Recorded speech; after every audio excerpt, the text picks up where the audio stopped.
Hi everyone, I'm Anya Parampil and you're watching Redlines. The coronavirus crisis sweeping the planet has exposed countless hidden truths, from the fact the United States doesn't really have a functioning federal government to the reality that it's unable to provide healthcare services to the bulk of its population. It's also laid bare the brazen hypocrisy of U.S. imperial foreign policy, especially when it comes to Latin America and the Caribbean.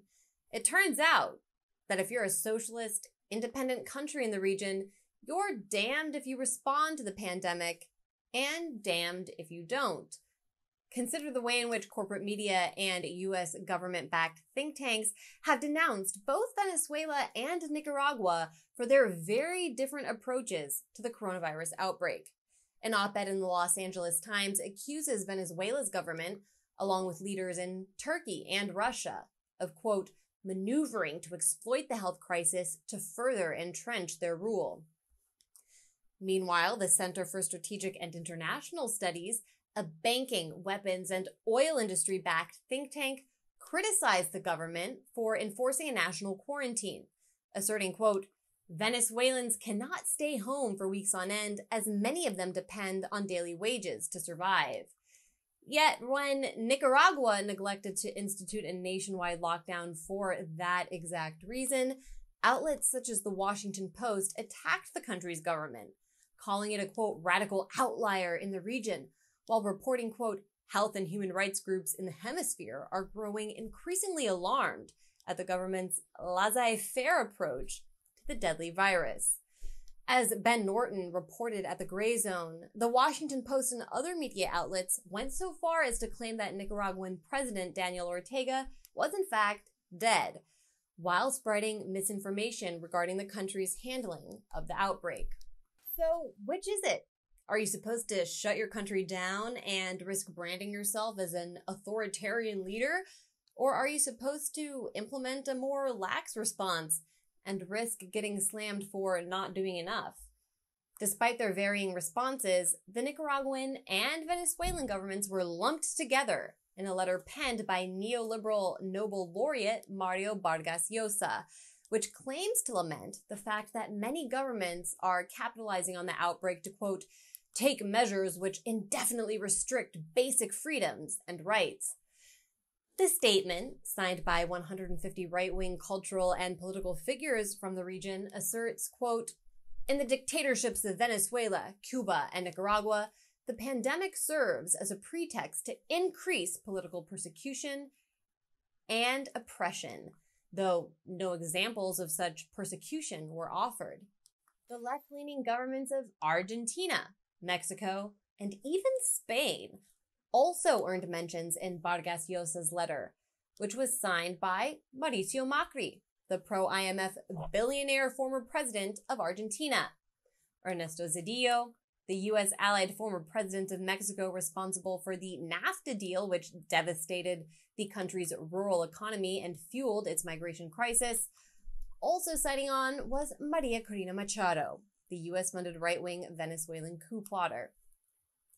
Conspicuously omitted from Vargas Llosa's evidence-free screed, however, was the government of Brazil, where President Jair Bolsonaro fired the country's health minister for questioning his lackadaisical response to COVID-19. Bolsonaro more recently sacked the head of Brazil's federal police in an attempt to stymie an investigation into corruption allegations against him. Also missing, Lenin Moreno's government in Ecuador, which has left decaying bodies to pile up in the street after he gutted the country's social state at the behest of the IMF. Most shockingly, however, is that Vargas Llosa's criticism overlooked the region's most naked military dictatorship, Bolivia.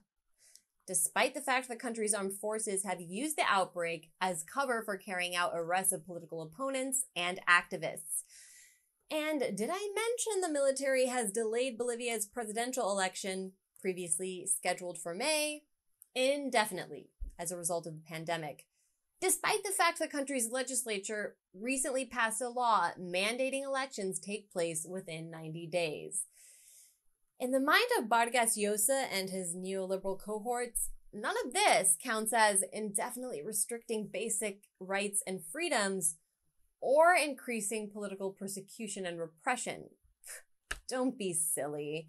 In fact, canceling elections is totally cool.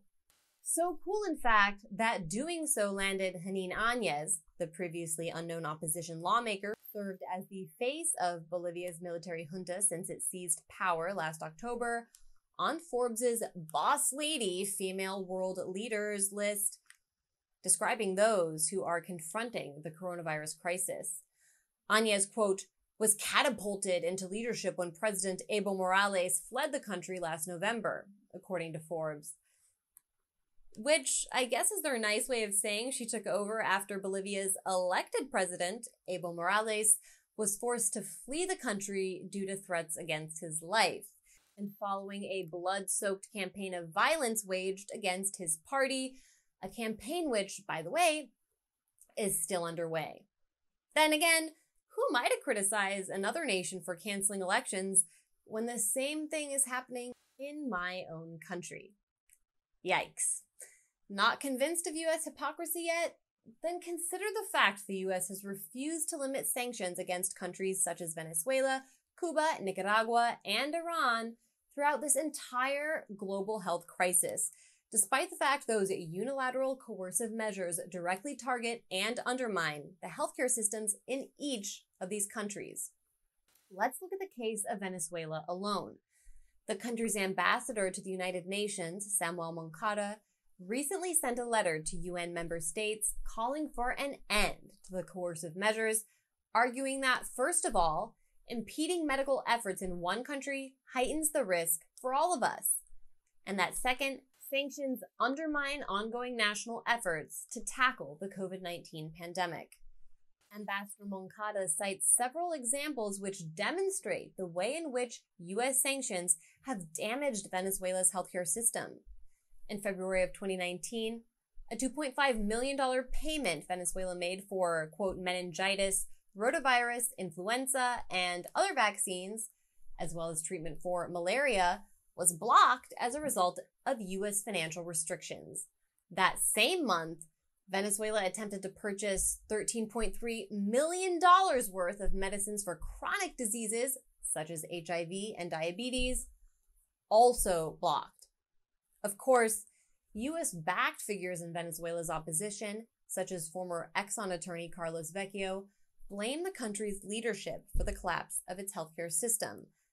Vecchio, who represents Venezuelan opposition leader Juan Guaido in the United States, recently published an op-ed in Foreign Policy magazine doing just that, and ultimately calling for the establishment of, quote, a national emergency government to manage the crisis. A national emergency government? Does that look like the Brazilian, Ecuadorian, or Bolivian model? Because those countries aren't looking so great at the moment. And that's the profound irony here. For all of the attacks on Venezuela and Nicaragua, either figuratively in the media or literally through the implementation of a medieval-style economic blockade, both countries are doing fairly well right now, especially when compared with U.S. allies in the region.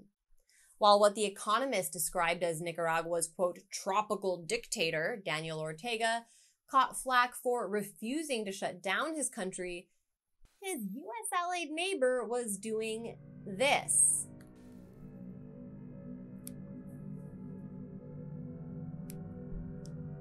Wait, what the was that? Oh, nothing. Just images of jailed gang members in El Salvador stacked on top of each other during a 24-hour lockdown ordered by President Nayib Bukele. Must have taken one brave investigative journalist to smuggle such disturbing images out of El Salvador's maximum security prisons in the midst of a pandemic. And by brave investigative journalist, I mean the country's deputy justice minister, because they're proud of this, I guess? Or maybe because human rights standards are different for allies of the United States. Beats me. Of course, we all know the biggest, scariest, most evil man in the entire continent is Venezuela's president, Nicolas Maduro. Under his leadership, Venezuela has earned the frightening reputation of the region's top tester for coronavirus? How is that possible? Well, it turns out if you're an independent Latin American country, you can import things such as testing kits and doctors from evildoers like Russia, China, and Cuba. Apparently that helps.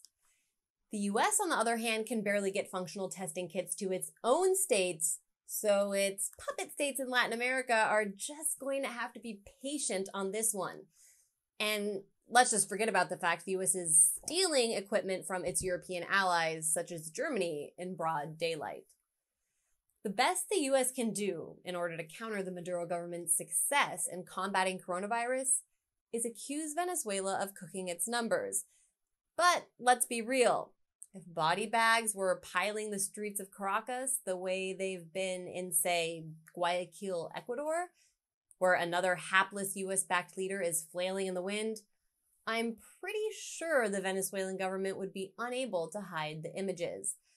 I'd even go so far as to say the pictures would make primetime US news broadcasts, and that calls might be blaring out across Washington for another humanitarian intervention in Venezuela, because that went so well last time. Now, some of you may be thinking, but Anya, you're from the United States. Why invest all of this time and energy into hating it? But here's the thing. I'm actually motivated by concern for the people who make up this country. That's why I'm so heartbroken to see how the coronavirus outbreak has only further polarized the country and decimated its working class. In fact, I see a connection between the suffering of people here in the United States and the suffering of all of my friends all over the world who live under brutal US sanctions. It's no coincidence that the same government in Washington, which can't seem to come together to pass anything other than corporate bailouts, spends the bulk of its cash on a continuously ballooning military budget. It's precisely because our corporate ruling elite dedicate so much of our country's resources to endless regime change wars abroad that we don't have a functioning healthcare system or even a real federal government at home. Right now, the U.S. is in desperate need of the same kind of humanitarian assistance it purports to offer countries such as Venezuela under the threat of military force. If Washington were truly focused on the needs of the U.S. public instead of chasing foreign boogeymen, the people of this country and all over the world would be better off.